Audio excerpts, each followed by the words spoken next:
The moat, occupations and liberations. Standing in a meadow near Studenec in 1528, with the image of the future Kaltenbrunn Castle unfolding before his eyes, Wied had no doubt. Sooner or later the time comes for any rulership to defend itself. So he had a moat dug around the castle.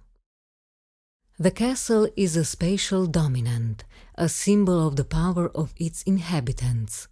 Its purpose is assigned by the lord who occupies it, molded to his needs and strategic objectives.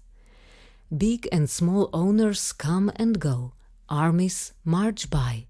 Anyone can see that the castle with its location and material might is a precious tool with which to dominate the surrounding landscape, but it is also a key to its liberation.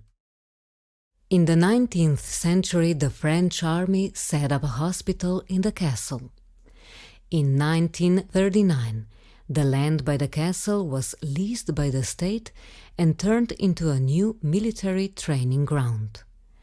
The newspaper, Glas Naroda, People's Voice, carried an elated report that with the new acquisition, Ljubljana as the biggest and most important city by two state borders has finally received the much-needed military training ground, for until now our brave soldiers were forced to train in very remote locations. During World War II, the Italian occupying forces set up a military base in the castle, only to leave it completely devastated 3 years later.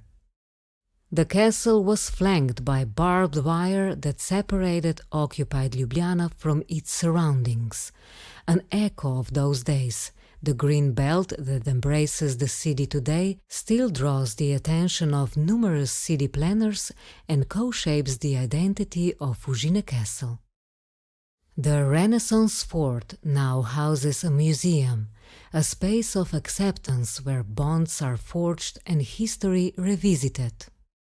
Can the moat serve to build relationships rather than separate? The castle, with its current program, is handing over the power to knowledge and the shaping of new skills. With its deferential yet subversive position, it challenges the canon and welcomes voices from parallel, previously overlooked histories.